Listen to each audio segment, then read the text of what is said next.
You see, to be a divine mother,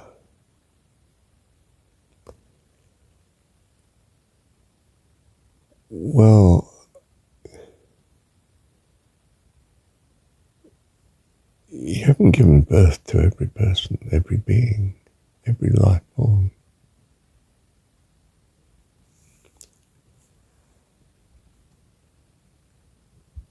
And yet every life calls out your care and loving response.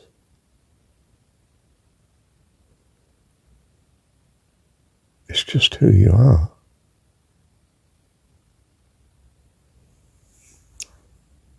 It responds to need.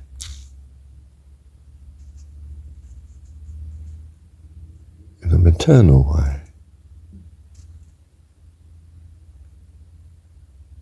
Just as the knight in shining armor responds to the need in a paternal way, comes to the rescue, sweeps you up onto his horse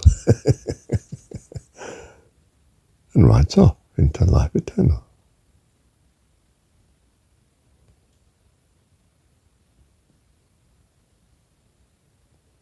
But with you, not without you.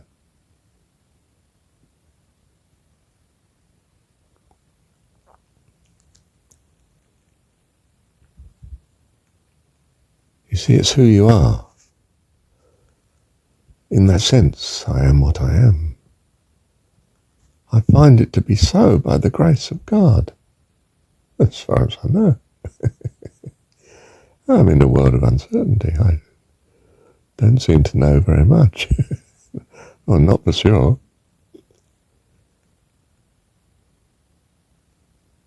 Except I'm coming to know every day what I truly value. It's being revealed to me by being here in this world of good and bad, that I may see, learn of, and even experience the difference, and know what I value in my heart accordingly. Forever. That's how we are. That's why we're here. As I see it. In uncertainty, of course. And in this freedom of uncertainty, what do you choose to see? What do you choose to believe? What do you choose to become?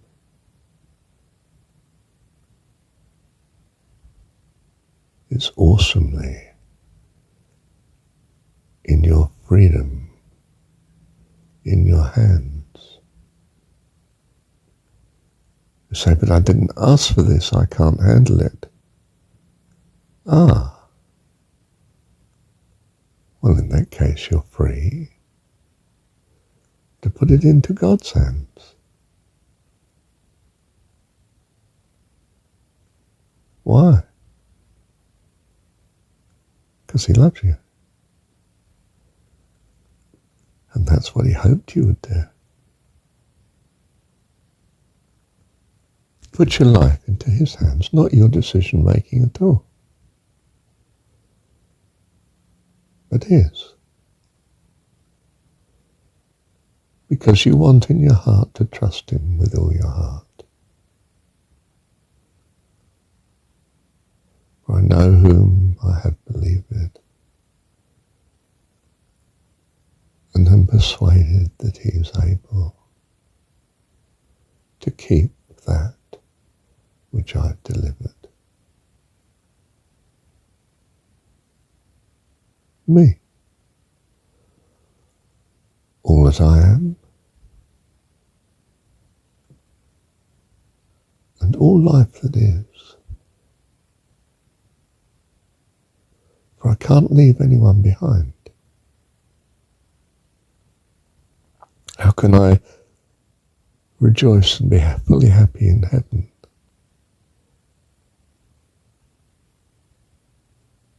When others are not there, whom I care for.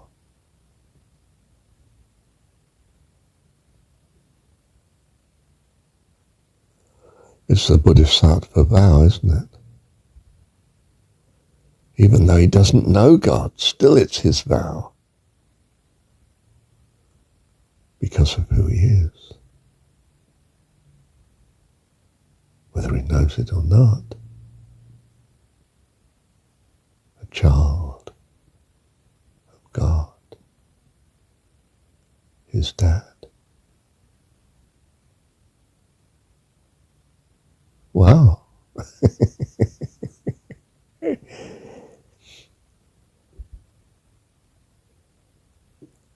Where does that leave you?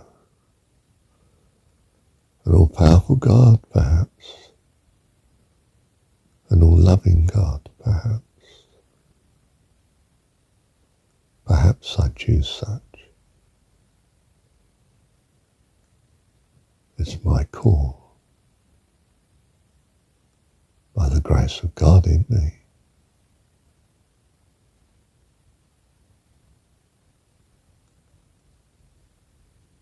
Wow. Thank you, Heavenly Dad. You see, I was rescued by Mrs. Short, and she wasn't short of maternal care. She heard a baby that was not her own crying, too often for her to rest peacefully, and she stormed in to the house and demanded to take the child.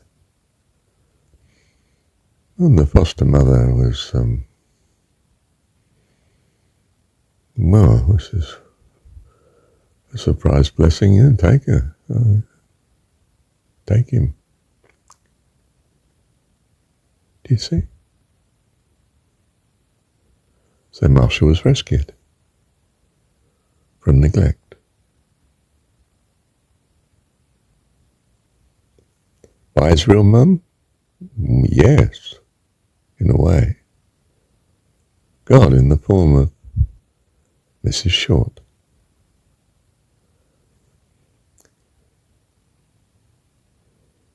Who had 4 children already born to her. She felt the same, though, about a child she didn't even know. But she did know. She knew his need just by hearing him.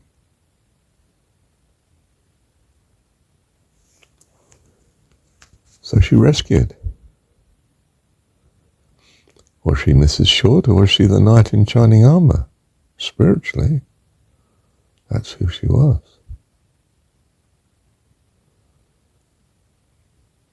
Powered by what?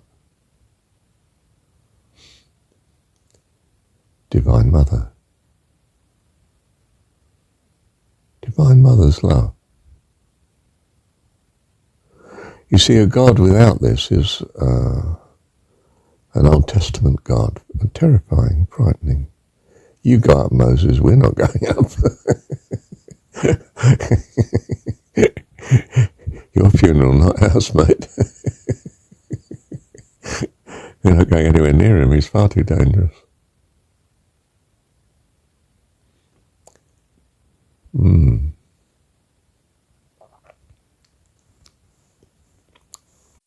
You see, heaven is not the physical, it's the spiritual, and in heaven we have no favourites.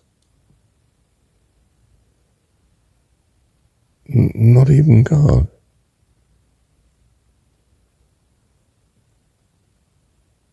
But an overwhelming gratitude to him for all his goodness and creativity and being.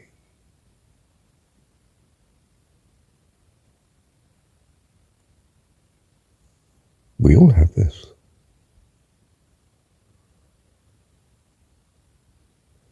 We're able to identify with all in this regard. It's no problem. It's nothing but blessing.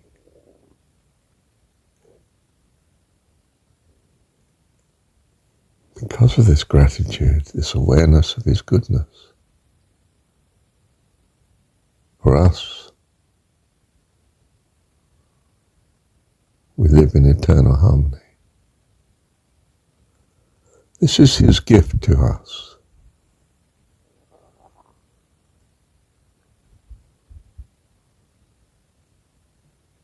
Why? Because he chose to find his joy in us. What need drove him to do this? Loneliness, of course. Don't you know what loneliness is like on earth?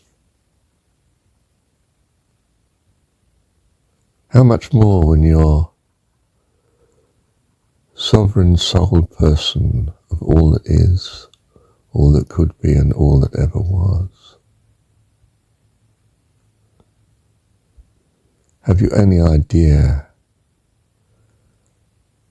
how loneliness and isolation screams at you in such a void?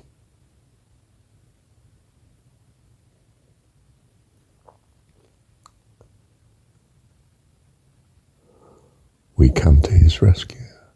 You and I, we come to the rescue of our lovely, wonderful, perfect God. We, by his grace and goodness, are his eternal, complete, perfect company in his likeness, but different, unique, every one of us unique. A trillion, trillion, trillion persons. A family more vast than eternity itself. He does things on a grand scale, you understand? God is God. He can do these things. And in those near-death experiences, you experience having his mind, access to all his mind. You know, in the Jesus story, all that my Father has given me, all that he's told me, I've given you, I've told you, I've made known to you. I've not called you servant or slave. I've called you friend. I am totally open to you. Of the God, my God, to me. So you find in a near-death experience that you have all-knowing, all-seeing, instant understanding. Questions, the notion of question itself evaporates before you. Uncertainty becomes a myth. Life, fullness of life, life eternal, unbounded, ever changing from glory into glory. The very essence of what family means. Safe, wonderful, lovely fellowship.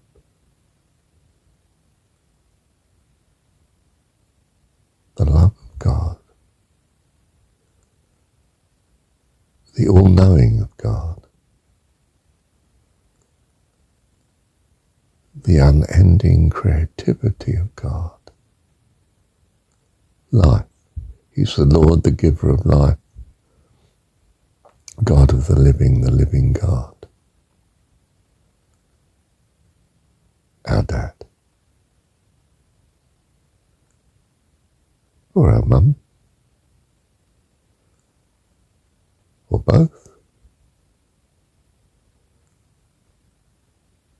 Our dearest friend. Thank you, Heavenly Dad.